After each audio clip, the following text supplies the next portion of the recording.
Kahit na siya kung na kami dia patay lagi.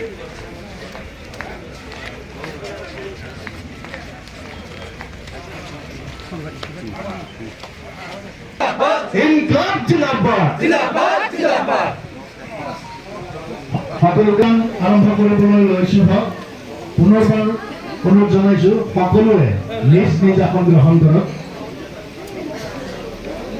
মাননীয় সভাপতি অতুল বৰা ডাঙৰীয়া দীপক দাস ডাঙৰীয়াই চূড়ান্ত সভাপতিলৈ জ্ঞাপন কৰিছে এইবাৰ দীপক দাস ডাঙৰীয়াই আমাৰ কাৰ্যকৰী সভা গামোচাৰে আদৰণি জনাইছে আমাৰ পৌৰপতি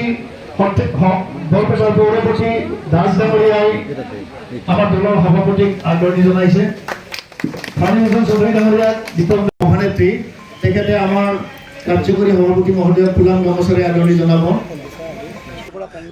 দেশৰ স্বাধীনতা আন এটা দল আৰু দীঘলীয়া দিন শাসন কৰা দল এটাৰ প্ৰাৰ্থিত্ব যেতিয়া বাতিল হয় মনোনয়ন বাতিল হয় কংগ্ৰেছৰ প্ৰাৰ্থী তাৰমানে সঠিকভাৱে তেওঁ মনোনয়ন পত্ৰ ফিল আপ কৰাত ব্যৰ্থ হ'ল এইটো অত্যন্ত দুৰ্ভাগ্যজনক কংগ্ৰেছৰ অৱস্থাটো আজি এই পৰ্যায়ে পাইছে গতিকে কংগ্ৰেছে এতিয়া ক্ষমতা দখল কৰাৰ কথা কৈ আছে ক্ষমতা দখলটো কৰিব নোৱাৰি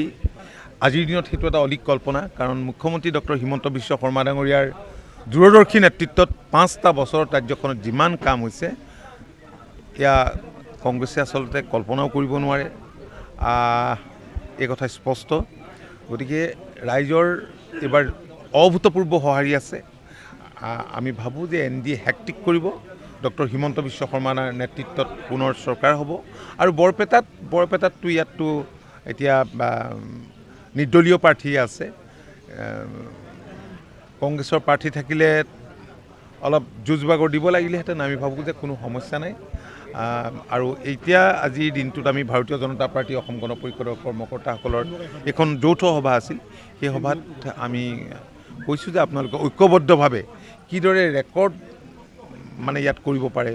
ৰেকৰ্ড সংখ্যক ভোটেৰে প্ৰাৰ্থীগৰাকীক জিকাব পাৰে তাৰ কাৰণে কাম কৰিবলৈ আমি বিনয়েৰে আহ্বান জনাইছোঁ কংগ্ৰেছে আত্মসমৰ্পণ কৰিছে নেকি আত্মসমৰ্পণ মানে কংগ্ৰেছটো ব্যৰ্থ কংগ্ৰেছে নিৰ্বাচনত প্ৰতিদ্বন্দ্বিতা কৰিব বিধানসভাৰ নিৰ্বাচন 5 বছৰৰ মূৰে মূৰে আহে ৰাষ্ট্ৰীয় ৰাজনৈতিক দল এটাৰ মনোনয়ন পত্ৰ বাতিল হোৱাৰ নিচিনা দুৰ্ভাগ্যজনক ঘটনা হৈছে আজিৰ দিনত গতিকে সেই অৱস্থাই পাইছেগৈ ধন্যবাদ অসমত বিৰোধী মানে সমগ্ৰ গোটেই বিৰোধীকে আচলতে দুৰ্বল কৰিব আৰু আমাৰ শাসকীয়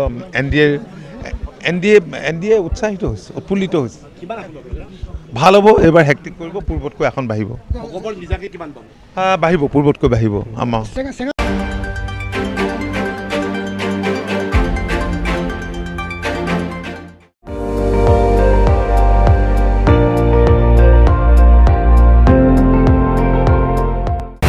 আপুনি চাই আছে ND24 সৰ্বশ্ৰেষ্ঠ নহয় সৰ্বোত্তমৰ দৌৰত